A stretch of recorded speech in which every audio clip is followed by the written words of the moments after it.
സംസ്ഥാനത്തെ പക്ഷികളെക്കുറിച്ചുള്ള ഏറ്റവും മികച്ച വൈജ്ഞാനിക പുസ്തകം ഏത് എന്ന് ചോദിച്ചാൽ ഒറ്റ ഉത്തരമേ ഉള്ളൂ. അത് ഇന്ദുചൂടന്റെ കേരളത്തിലെ പക്ഷികൾ എന്ന പുസ്തകമാണ്. ഇന്ദുചൂടനെയും പക്ഷികളെയും കുറിച്ചറിയാൻ ഒരു തൂവൽ മേള വയനാട് കൽപ്പറ്റയിൽ നടക്കുന്നുണ്ട്. മേളയുടെ വിശേഷങ്ങൾ കാണാം.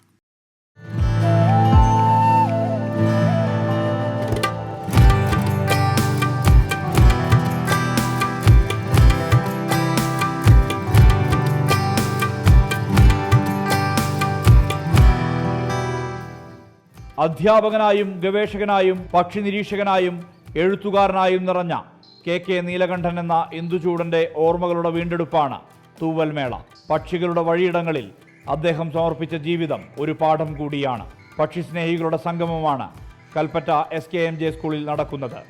വിവിധതരം പക്ഷികളുടെ ചിത്രങ്ങൾ കാണാനും ഇന്ദുചൂടന്റെ ജീവിതമറിയാനും നിരവധി പേർ ഇവിടേക്ക് എത്തുന്നു. അദ്ദേഹം വിസ്മൃതനാവേണ്ട ഒരാളല്ല.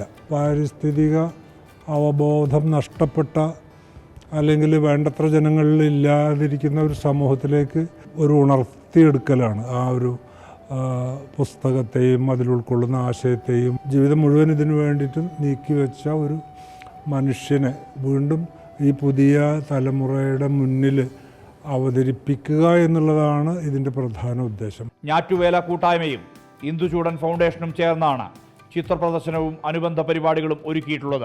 ഇന്ദുചൂടന്റെ കേരളത്തിലെ പക്ഷികൾ എന്ന പുസ്തകം ചൂണ്ടിക്കാട്ടുന്ന ചിത്രങ്ങളാണ് പ്രദർശനത്തിനുള്ളത്. ഇനി അടുത്ത എക്സിബിഷൻ മുതൽ പുതിയ ചിത്രങ്ങൾ നമ്മൾ വെക്കും. പക്ഷേ എത്ര ചിത്രങ്ങൾ വെച്ചാൽ തന്നെ ഈ പുസ്തകത്തിനകത്തുള്ള പക്ഷികളെയാണ് നമ്മളിപ്പോൾ ആദ്യ ഘട്ടത്തിൽ ആൾക്കാർക്ക് പരിചയപ്പെടുത്തി കൊടുക്കുന്നത്. പിന്നെ അദ്ദേഹത്തിൻ്റെ ചെറിയ ലീഫ്ലെറ്റ്, അദ്ദേഹത്തിൻ്റെ ഒരു ജീവിതം, പുസ്തകം ഇതിനൊക്കെ പറ്റിയിട്ട് പറയണ ഒരു അതൊക്കെ ആൾക്കാരിലേക്ക് വിതരണം ചെയ്യുക. കുട്ടികൾക്കായി പക്ഷി ചിത്രരചനാ മത്സരം, സിനിമാ പ്രദർശനം, പ്രഭാഷണങ്ങൾ, ഗസൽ സന്ധ്യ തുടങ്ങിയവയും സംഘടിപ്പിച്ചിട്ടുണ്ട്. 24 വയനാട്.